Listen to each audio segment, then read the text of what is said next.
Hi again, Susan K. Morrow here. Welcome. I decided to do something a little different today. I want to share with you my notes from a reading that I did not long ago. Now, you may have seen this before, where this is the form that I give people with their notes, the notes that I've taken during their reading. We start down here with there we go, the color snapshot. And what that tells me is, and then I write the thing in that color. And what the color snapshot tells me and tells you is kind of where you are right now in your life. Usually it is a color that is associated with a certain aspect of your energy, and sometimes there's advice or instructions that come along with that.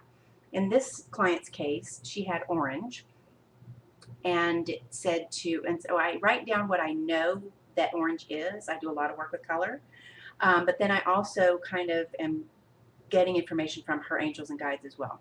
So I wrote down orange, create, procreation, and children, maybe because of what's on your mind. Toward yellow, meaning it involves your self-esteem and who you are and want to be. So that's what that meant to her. And then this was really interesting because she's an Hispanic woman. And so we started talking about news from the other side, which is the next step.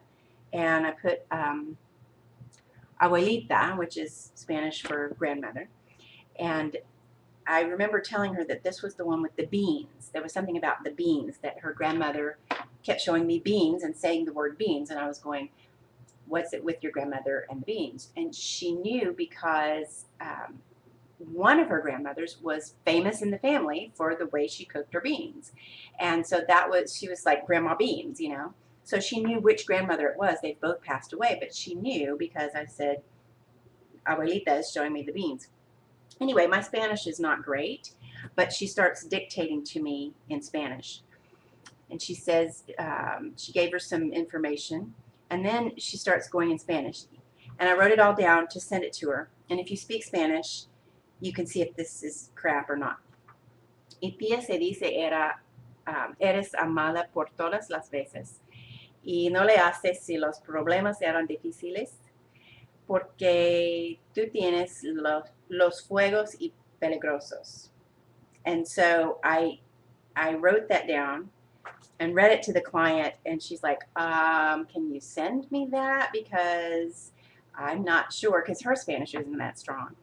So I said, sure. And so what she was saying about the client having, what Abuelita was saying about the client had fuegos y peligrosos, it was something, and I don't know if that's an idiom in Spanish, but it was something about, something similar to what we say about having a fire in the belly.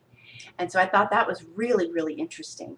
And see, you know, yes, I'm very good with language, and I'm lucky that I have enough Spanish that I can kind of pick it up when people on the other side talk to me like that.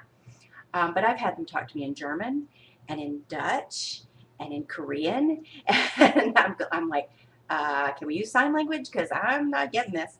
Okay. And then we moved on to the notes portion. So the notes go right here. Sorry, go right here. And I know it's a kind of a counterclockwise. I didn't do it that way on purpose, but that's how it is. So I answered some of her questions. I told her about she's a young woman. She's in her 20s, and I told her about her future career and where I see her winding up. She's very smart. She's going to do well. And then we talked about a young man in her life who's important to her. And I told her that she's very independent down deep, and she didn't believe me. And this was interesting because, like I said, she's young, and she'll discover this on her own later on, how independent she is. Let's see here. And then at the end, we drew a few angel cards. Right there. So we drew some angel cards. She had Watch Your Thoughts, Alchemy, and Break Free. And then I gave her an assignment to do a vision board. And I don't do that with everybody, but for her, that's kind of what she got from her angels and guides through me.